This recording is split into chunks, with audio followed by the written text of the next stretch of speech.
Hi hello నమస్తే welcome to TFPC. నేను మీ అంజలి. Yes, so ఈ రోజు అంజలి మీ అందరికీ ఒక మంచి కథ చెప్పబోతుంది అనమాట.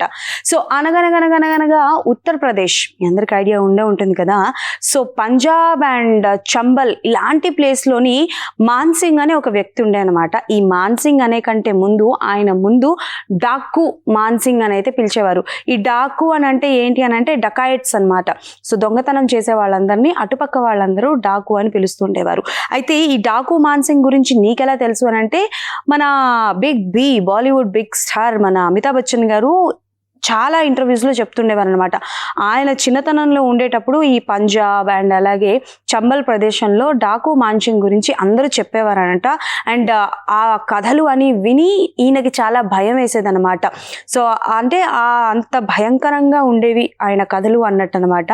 అండ్ అంతేకాకుండా ఈ మాన్సింగ్ గురించి ఏంటి అని అంటే, ఉన్న వాళ్ళ దగ్గర నుంచి డబ్బులు దొంగనించి లేని వాళ్ళకి అంటే పేదవాళ్ళకి డబ్బులు పంచేవారన్నమాట.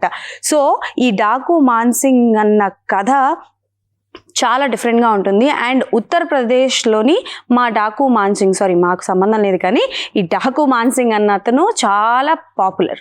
సో ఇప్పుడు ఈ డాకు మాన్సింగ్ కథ మీకెందుకు చెప్పాను అనుకుంటున్నారా?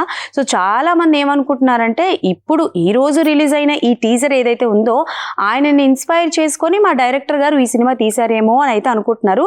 ఇది ఎంతవరకు కరెక్ట్ అన్నది మనం అందరం వేచి చూడాల్సిందే అనమాట.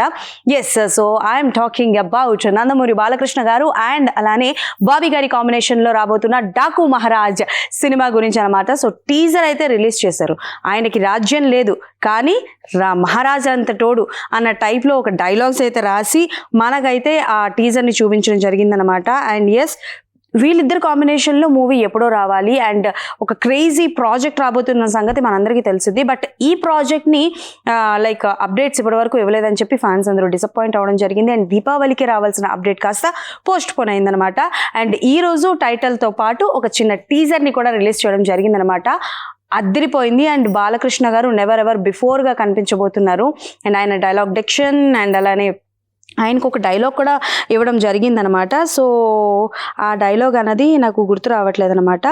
ఎస్, సో ఇతనికి రాజ్యం లేదు కానీ మహారాజు అండ్ అలానే కనిపించని ఎన్నో యుద్ధాలు చేసినట్టు కూడా మన బాబీ గారు అయితే చూపించబోతున్నారు. అండ్ బాబీ గారు ఒక్కొక్క హీరోని చూపించే విధానం అనేది చాలా డిఫరెంట్గా ఉంటుంది. అండ్ ఇప్పుడు మన బాలయ్య బాబుని ఒక డకాయత్గా చూపించబోతున్నారు. సో ఆయన కథ ఏంటి, ఎక్కడుండేవాడు, ఏం చేసేవాడు, అసలు ఆయనకి ఏం జరిగింది అన్న కథ బేస్డ్ మూవీనే ఈ డాకు మహారాజ్ అనమాట. అండ్ ఈ మూవీకి మన ఎస్ఎస్ తమన్ గారు మ్యూజిక్ అందించడం జరిగింది.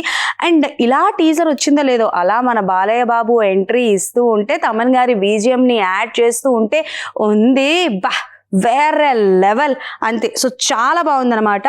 అండ్ ఇందులో కొన్ని డైలాగ్స్ అన్నవి చాలా హైలైట్ అయ్యాయి. గుర్తుంచుకోవడానికి టైం పట్టింది కాబట్టి మొబైల్ రాసుకొచ్చాను అనమాట. సో గండ్రగొడ్డలి పట్టిన యమధర్మరాజు, ఎస్, మరణాన్ని వణికించిన మహారాజు అంటూ బాబీ రాసిన డైలాగ్స్ కూడా మన బాలయ్య బాబు గారికి చాలా బాగా కనెక్ట్ అయ్యాయి అనమాట. సో నాకైతే డాకు మహారాజ్ టీజర్ బాగా నచ్చింది. మరి మీకు నచ్చిందా? నచ్చితే కింద కామెంట్స్లో మెన్షన్ చేయండి అనమాట. మళ్ళీ ఇంకొక రివ్యూతో డెఫినెట్లీ మీ ముందుకు వచ్చేస్తాను. అప్పటి వరకు కీప్ వాచింగ్ టిఎఫ్పిసి.